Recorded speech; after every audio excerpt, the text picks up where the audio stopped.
Lumalakas ang kontrobersya kaugnay ng di umano'y peking drug test ni Pangulong Kuting Jr.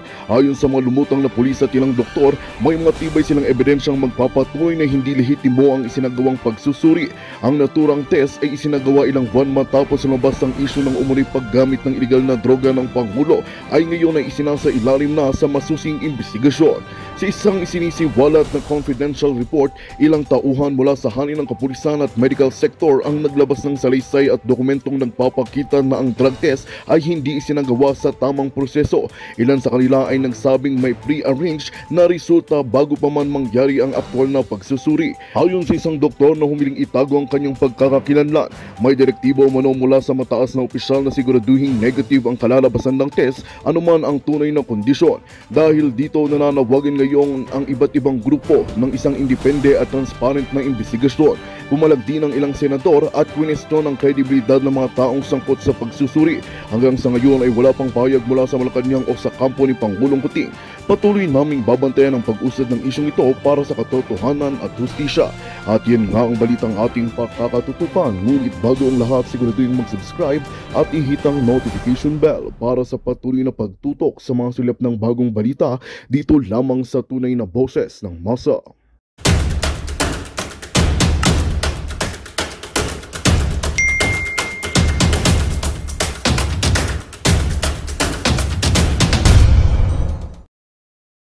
How are you?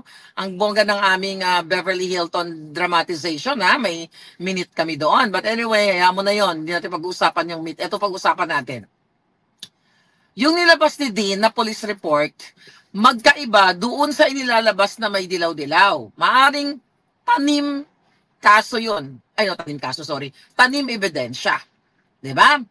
Kasi mga palangga, gusto kong sabihin sa inyo, hindi pwedeng mag-conclude ang mga polis. Saan ka nakakita ng polis? Umikot ka ng buong mundo. Pag nakakita siya ng kulay, kahit nasabihin pa niya sa sarili niya, kahit siya ay addictus benedictus na polis, at nakita niyo yung white powdery substance na yan, hindi niya pwedeng ilagay dyan sa report na yan. Nasasabihin niya, may nakita ako na tumpok-tumpok na pulburon na paborito ni Bangag. Hindi siya pwedeng mag-conclude. Kasi only the doctor, coroner's office, toxicologist, laboratory result ang magsasabi niyan na yung white powdery substance na yan ay pulburon na favorite ni Bangag. Ngayon, kino-confuse po kayo. Ang naglabas na body o na institusyon ng ahensya ng gobyerno dito sa Los Angeles na si Tantoco ay namatay dahil sa aksidente at dahil sa kanyang at ang kanyang toxicology test ay mayroon ng pulburon, hindi po ang Beverly Hills Police. Ang naglabas, Coroner's Office o Los Angeles Examiner. Yan mga kababayan, lagay nyo sa utak ninyo kasi ginagago kayo. 'Di ba? Pag sinabi kasi, kasi may talagang police report na fake na tinatanim. Meron talaga kasi si Lisa Tanas din ang gumawa niyan eh. Huwag kayo ma-confuse. Hindi fake ang nilabas ng coroner's office. 'Di ba galing ako doon? I'm just waiting for my personal copy. 'Di ba I told you the other day? So mali po 'yun kasi nga bago ma-rule out nga kung ito talaga itong favorite ni Kuting ay pulburon, ganito, ganyan-ganyan, kukumpirmahin niya ng crime lab. Di ba kahit sa atin may ganyan? Crime laboratory. Hindi ka pwede magsabi na, mangmang kang pulis, magbida-bidahan ka, may nakita ako na favorite ito ni Kuting. Any chemical substance, di ba? Hindi mo pwedeng sabihin na, kahit alam mo na 1,000,000% ka as a police, hindi mo pwedeng sabihin na yan ay pulburon, pulburon, pulburon. Dadaan po yan sa laboratorio. Yan ang tawag dyan, sabi ni Bukid, forensic evidence. Kahit pa nga sasabihin ng ng doktor, meron pa yang mga parang i-cross exam, hindi lang siguro isang doktor o dalawang doktor. Ganun po yun. The problem right now, mga palangga, ang ginagawa nila, kino-confuse kayo. Di ba yung mga sa crime scene, pag nanonood kayo ng mga yun na, mga crime na tsuba na yan, ang sinasabi pa nila,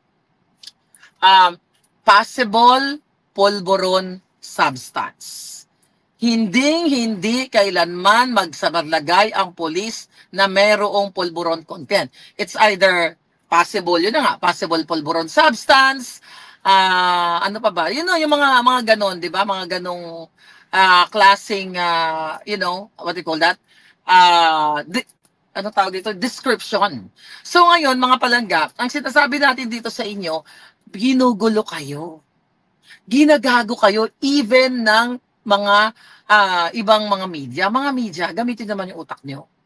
Okay? Gamitin niyo yung utak nyo. In fairness sa Net25, di ka taga dyan si Eden Santos. Binasa ko kasi yung report ninyo na sinasabi ninyo na wala naman nakalagay sa original na police report na pulburon substance. Wala bang nag-review ng report ninyo? Sayang naman si Eden Santos, napakagaling yan. Dapat may nag-review dyan. Kahit saan ka umikot, kahit sa pumunta ka sa planetang Mars, hindi yan ilalagay ng police. At ang inilagay ni Dean Chase na police report, walang pulburon substance, mga kababayan. Yan ang dapat ninyong isipin kasi alam niyo ang yung ginagawa ng mga police pag nagre-responde yan, syempre ang ire-report nila, di ba yung kay Dean, may mga nakakalat na allegedly, na nakabalot na white powdery substance doon sa sa dollar yung dollar bill, di ba? May mga ganon na nakakalat, na may mga syringes, may mga ganon. Yung pinalabas nila, kaya mag-ingat kayo palangga, yung iba doon, tanim yun. Si Lisa Tanas din ang may gawa niyan, mga kababayan. At ang trabaho ng pulis ay mag-aresto.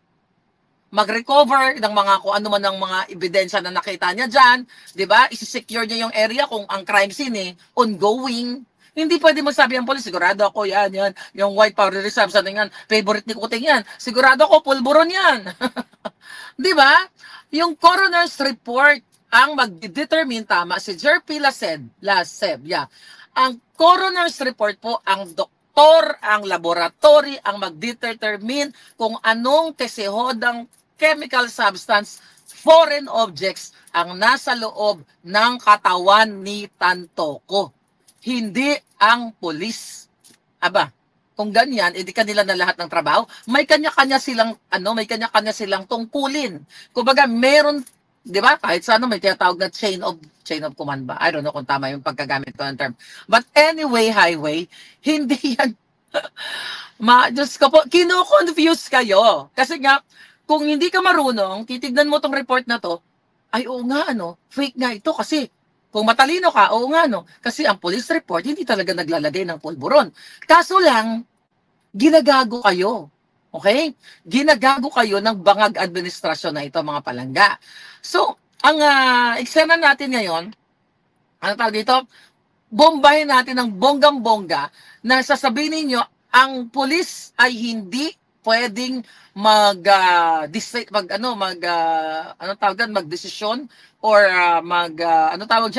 mag-rule out sa cause of death. Ang pwede niya lang gawin, i-report niya yung observation niya after the crime scene. Yun, Arnold Gallosa, di ba? Ang problema kasi sa inyo mga palangga, di ba? Ang ginagawa ng mga ng mga bangag na ito ay ay talagang ginagago kayo. Only the doctor, only the lab test can determine kung ano yung cause of death. Okay? Yan ang isipin ninyo. Kaya po yung pinapalabas ngayon ng mga jutang ginimes, kino-confuse talaga kayo. Kasi hindi talaga pwedeng hindi talaga pwedeng magsabi ang pulis na kung ano yung cause of death. Wala silang kapangyarihan and they are not experts. Hindi sila lisensyadong doktor, hindi sila lisensyadong pathologist, hindi sila forensic expert. Kailangan nila mag-aral. At kahit nag-aral pa yung mga yan, let's say for example, police at the same time laboratory expert siya or doctor siya, may mga ganon. Tapos anong function niya during that day? Police. Siya nag-responde sa Beverly Hills o Beverly Hilton. Kahit alam niya, kahit may knowledge siya, kahit nag-aral pa siya, nagpakadalubhasa siya. But during that time, ang function niya, ang trabaho niya as a police, hindi pa rin siya pwede mag-rule out. Kasi hindi siya pwede mag-determine na yun ang kinamatay. Kasi hindi yun ang trabaho niya. Hindi niya pwedeng agawan ng trabaho yung mga pathologist. Clear? Auntie Claire? Yan kasi mga bangag na alpoterang katulad ni Lisa Tanas. Nililito kayo. I believe hindi daw siya sasama. Ano sabi? Hindi daw siya sasama sa Amerika. I don't know. I'm too busy right now, mga kababayan. Actually, sabi ko, short lang itong ano natin, ano? Ano yan? Ano sabi ni Frank? Ayan, autopsy lang. Yes. Kaya nga may autopsy report. Kaya nga, di ba, yung sa Beverly Hills Police, pending pa yan. Ang makikita mo lang talaga dyan, sa police report na yan, yung mga tao, kung pwede, yung mga taong present doon, di ba? Kaya nga may redacted police report na pinakita si Dean. Meaning, di ba, pinagtatatakpan yung mga masiselang bahagi doon na mga pangalan or mga information, yun lang ang pwedeng gawin ng Beverly Hills Police. So, na 25, pakiayos nyo yung balita nyo, gusto pa naman namin kayo. 'Di ba? Kasi kahit pa paano yung reporter yung si Eden lumalaban. So ayos-ayusin ninyo mga palangga kasi sabi ko nga ang investigation sa pulis yan when it comes to the crime scene. Okay, lalagay lang dyan, di ba, sa Tagalog. Okay, suspected, kunyari, let's say for example, yung favorite pa rin ni Lisa Tanas yan, yung asin, di ba? Suspected Rocky Salt. Looks like Rocky Salt. I don't know. Ano, chika boom boom lang. So, aray ko, di ba? So, yun po yun. So, hindi po fake ang inilabas ng medical examiner na nagurgor si Tantoco sa aksidente. Which is hindi pa nga sinasabi kung anong aksidente, di ba? Tapos ngayon, hindi po fake ang nilabas ng LA Medical Examiner na mayroong pulburon sa kanyang katawan. Okay? Yan po ang malinaw na malinaw. Kaya nga ako, busy ako ngayon. Jutang sila na dapat nag-iconic, Claire Collective tayo, no? Mag-iconic Claire Collective muna ako, punyemas, na busy ng lola ninyo. Dahil nga may inasikaso tayo in relation dito sa laban natin dito mga palangga. Nasaan na yung iconic natin mga hitad? Wala na. Okay? Saan na yun? Okay?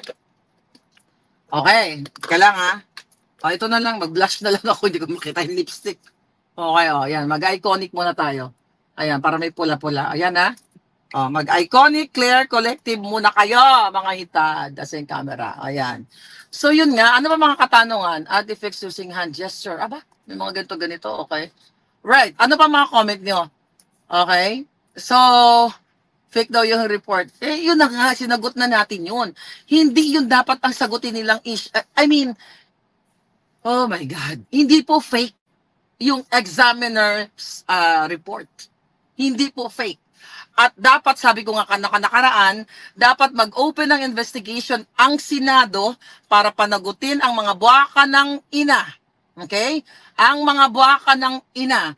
Lahat ng politiko na gumastos ng pera ng bayan nung sila ay nag-party sa Beverly Hills. Tama, may nagsabi. Sabi ni Mr. Fire Snake, incident report po ang tawag doon. Thank you. That's a good point. Yeah.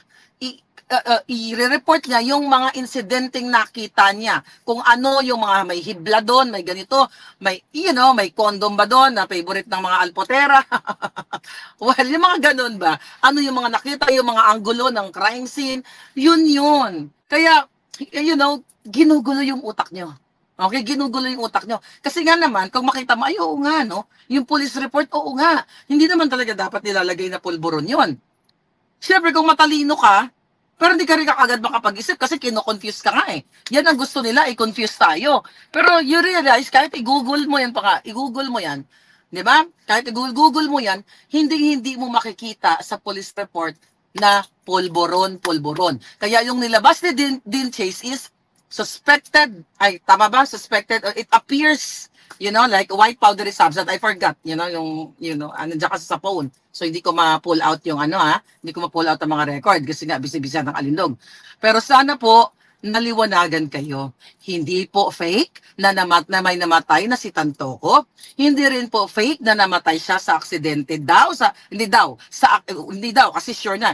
Hindi fake na namatay siya sa aksidente. At hindi rin fake na may nakitaang pulburon sa kanyang katawan.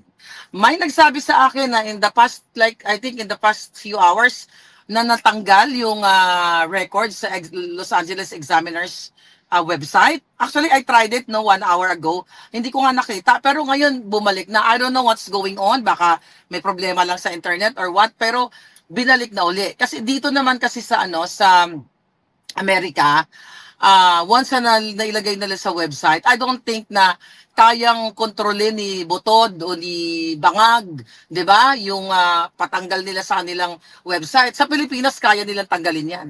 Kasi kung sa Pilipinas, hindi na natin makikita na si Tanto, kung sa Pilipinas nangyari, yung kay Tantoco sa hotel, mga palangga, hindi natin malalaman na namatay siya na mayroong pulburon yung kanyang sistema o kanyang body system. At hindi rin natin makikita, lahat ng ito, gurgur na ang issue na yon. Okay? Gurgur na lahat. Kaya ngayon, mga kababayan, tinitira si Dean Chase, ang mga kakampi natin, akala natin, noong una puring-puri nila si Dean. Kaso nang hindi sila pinagbigyan ni Dean ng interview, dahil busy si Dean sa akin, nag-social climbing 101 kami sa Beverly Hilton, at may minute kaming someone, a very, very, very important personality, kaya sila ngayon natataranta. Nakakasuka yung jutang dinimis na gobyernong ito, sabi ni Ramonito Ompod. Yes, yan, wag po kayo makonfuse. Never ever makonfuse. Ulitin natin, totoong namatay si Tantoco dahil sa pulburon. Okay? Well, sabi aksidente, na overdose sa pulburon, may nakita eh.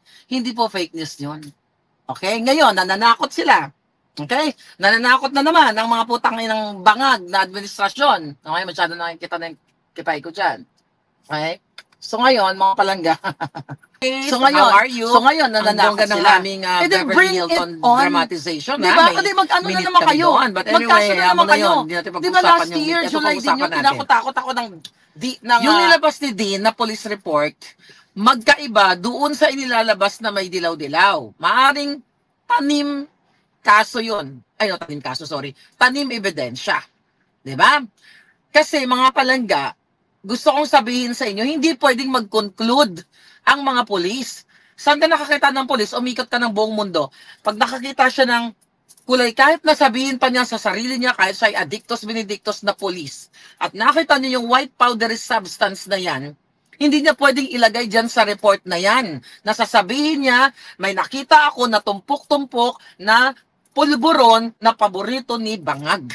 Hindi siya pwedeng mag-conclude. Kasi only the doctor, coroner's office, toxicologist, laboratory result ang magsasabi niyan na yung white powdery substance na yan ay pulburon na favorite ni Bangag.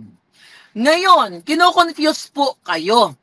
Ang naglabas na body o na institusyon ng ahensya ng gobyerno dito sa Los Angeles na si Tantoco ay namatay dahil sa aksidente at dahil sa kanyang at ang kanyang toxicology test ay mayroon ng pulburon, hindi po ang Beverly Hills Police. Ang naglabas, Coroner's Office o Los Angeles Examiner. Yan mga kababayan, lagay nyo sa utak ninyo kasi ginagago kayo. 'Di ba? Pag sinabi kasi may talagang police report na fake na tinatanim. Meron talaga kasi si Lisa Tanas din ang gumawa niyan eh. Huwag kayo ma-confuse. Hindi fake ang nilabas ng Coroner's Office. 'Di ba galing ako doon? I'm just waiting for my personal copy. 'Di ba I told you the other day? So mali po 'yun kasi nga bago ma-rule out nga kung ito talaga itong favorite ni Kuting ay pulburon, ganito, ganyan, kukumpirmahin niya ng crime lab. Di ba kahit sa atin may ganyan? Crime laboratory. Hindi ka pwede magsabi na, mangmang kang pulis, magbida-bidahan ka, may nakita ako na favorite ito ni Kuting. Any chemical substance, di ba? Hindi mo pwedeng sabihin na, kahit alam mo na 1,000,000% ka as a police, hindi mo pwedeng sabihin na yan ay pulburon. Dadaan po yan sa laboratorio. Yan ang tawag dyan, sabi ni Bukid, forensic evidence. Kahit pa nga sasabihin ng ng doktor, meron pa yang mga parang i-cross exam, hindi lang siguro isang doktor o dalawang doktor. Ganun po yun. The problem right now, mga palangga, ang ginagawa nila, kino-confuse kayo. Di ba yung mga sa crime scene, pag nanonood kayo ng mga, yun na, yung mga crime na tsuba na yan, ang sinasabi pa nila, possible pulburon substance. Hindi kailanman magsabalagay ang pulis na mayroong pulburon content. It's either possible, yun na nga, possible pulburon substance, ano pa ba? Yun know, yung mga ganon, di ba? Mga ganong klaseng, what do you call that? Ano tawag dito? Description. So ngayon, mga palangga, ang sinasabi natin dito sa inyo, ginugulo kayo. Ginagago kayo even ng mga ibang mga media. Mga media, gamitin naman yung utak nyo. Okay? Gamitin niyo yung utak nyo. In fairness sa Net25, di ka taga dyan si Eden Santos. Binasa ko kasi yung report ninyo na sinasabi ninyo na wala naman nakalagay sa original na police report na pulburon substance. Wala bang nag-review ng report ninyo? Sayang naman si Eden Santos, napakagaling yan. Dapat may nag-review dyan. Kahit saan ka umikot, kahit sa pumunta ka sa planetang Mars, hindi yan ilalagay ng polis. At ang inilagay ni Dean Chase na police report, walang pulburon substance, mga kababayan. Yan ang dapat ninyong isipin kasi alam niyo ang yung ginagawa ng mga pulis pag nagre-responde yan, syempre ang ire-report nila, di ba yung kay Dean, may mga nakakalat na allegedly, na nakabalot na white powdery substance doon sa sa dollar yung dollar bill, di ba? May mga ganon na nakakalat, na may mga syringes, may mga ganon. Yung pinalabas nila, kaya mag-ingat kayo palangga, yung iba doon, tanim yun. Si Lisa Tanas din ang may gawa niyan, mga kababayan. At ang trabaho ng pulis ay mag-aresto. Mag-recover ng mga kung ano man ng mga ebidensya na nakita niya dyan, di ba? Isi-secure niya yung area kung ang crime scene ongoing. Hindi pwede magsabi ang polis, sigurado ako yan, yung white powdery substance yan, favorite ni Kuting yan, sigurado ako pulburon yan. Di ba? Yung coroner's report ang mag-determine, tama si Jerpy Laseb, ang coroner's report po, ang doktor, ang laboratory, ang mag-determine kung anong kesehodang chemical substance, foreign objects ang nasa loob ng katawan ni Tantoco. Hindi ang pulis. Aba, kung ganyan, edi kanila na lahat ng trabaho. May kanya-kanya silang tungkulin. Kumbaga, meron, di ba? Kahit sa may tinatawag na chain of command ba? I don't know kung tama yung pagkagamit ko ng term. But anyway, highway, hindi yan. Diyos ko po, kino-confuse kayo. Kasi nga, kung hindi ka marunong, titignan mo tong report na to, ay oo nga, fake nga ito kasi kung matalino ka, oo nga, kasi ang police report hindi talaga naglalagay ng pulburon. Kaso lang, ginagago kayo. Okay? Ginagago kayo ng bangag administrasyon na ito, mga palangga. So, ang eksena natin ngayon, ano tawag dito? Bombahin natin ng bonggang-bongga na sasabihin ninyo, ang police ay hindi pwedeng magdesisyon or mag-rule out sa cause of death. Ang pwede niya lang gawin, i-report niya yung observation niya after the crime scene. Yun, Arnold Gallosa, di ba? Ang problema kasi sa inyo mga palangga, di ba? Ang ginagawa ng mga ng mga bangag na ito ay ay talagang ginagago kayo. Only the doctor, only the lab test can determine kung ano yung cause of death. Okay? Yan ang isipin ninyo. Kaya po yung pinapalabas ngayon ng mga jutang ginimes, kino-confuse talaga kayo. Kasi hindi talaga pwedeng hindi talaga pwedeng magsabi ang pulis na kung ano yung cause of death. Wala silang kapangyarihan and they are not experts. Hindi sila lisensyadong doktor, hindi sila lisensyadong pathologist, hindi sila forensic expert. Kailangan nila mag-aral. At kahit nag-aral pa yung mga yan, let's say for example, police at the same time laboratory expert siya or doctor siya, may mga ganon. Tapos anong function niya during that day? Police. Siya nag-responde sa Beverly Hills of Beverly Hilton, kahit alam niya, kahit may knowledge siya, kahit nag-aral pa siya, nagpakadalubhasa siya, but during that time, ang function niya, ang trabaho niya as a police, hindi pa rin siya pwede mag-rule out. Kasi hindi siya pwede mag-determine na yun ang kinamatay. Kasi hindi yun ang trabaho niya. Hindi niya pwedeng agawan ng trabaho yung mga pathologist. Clear? Anti-clear? Yan kasi mga bangag na alpoterang katulad ni Lisa Tanas. Nililito kayo. I believe hindi daw siya sasama. Ano sabi? Hindi daw siya kasama sa Amerika. I don't know. I'm too busy right now, mga kababayan. Actually, sabi ko, short lang itong ano natin, ano? Ano yan? Ano sabi ni Frank? Ayan, autopsy lang. Yes. Kaya nga may autopsy report. Kaya nga, di ba, yung sa Beverly Hills Police, pending pa yan. Ang makikita mo lang talaga dyan, sa police report na yan, yung mga tao, kung pwede, yung mga taong present doon. Di ba? Kaya nga may redacted police report na pinakita si Dean. Meaning, di ba, pinagtatatakpan yung mga masiselang bahagi doon na mga pangalan or mga information, yun lang ang pwedeng gawin ng Beverly Hills Police. So, net 25, pakiayos nyo yung balita nyo, gusto pa naman namin kayo. Di ba? Kasi kahit pa paano yung reporter, yung si Eden, lumalaban. So, ayos-ayusin ninyo mga palangga. Kasi, sabi ko nga, ang investigation sa police yan when it comes to the crime scene. Okay, lalagay lang dyan, di ba, sa Tagalog. Okay, suspected, kunyari, let's say for example, yung favorite pa rin ni Lisa Tanas yan, yung asin, di ba? Suspected rocky salt. Looks like rocky salt. I don't know. Chika boom boom lang. So, aray ko, di ba? So, yun po yun. So, hindi po fake ang inilabas ng medical examiner na nagurgor si Tantoco sa aksidente. Which is hindi pa nga sinasabi kung anong aksidente, di ba? Tapos ngayon, hindi po fake ang nilabas ng LA Medical Examiner na mayroong pulburon sa kanyang katawan. Okay? Yan po ang malinaw na malinaw. Kaya nga ako, busy ako ngayon. Jutang sila na dapat nag-iconic, Clear Collective tayo, no? Mag-iconic Clear Collective muna ako, punyemas, na busy-busyan ng lola ninyo. Dahil nga may inasikaso tayo in relation dito sa laban natin dito, mga palangga. Nasaan na yung iconic natin, mga hitad? Wala na. Okay? Saan na yun? Okay? Okay. Kailang ha? Ito na lang, mag-blush na lang ako, hindi ko makita yung lipstick. Okay, yan, mag-iconic muna tayo. Ayan, para may pula-pula. Ayan ha. Mag-iconic Clear Collective muna kayo, mga hitad. As in camera. Ayan. So yun nga, ano ba mga katanungan? Artifacts using hand gesture. Aba, may mga ganito-ganito, okay.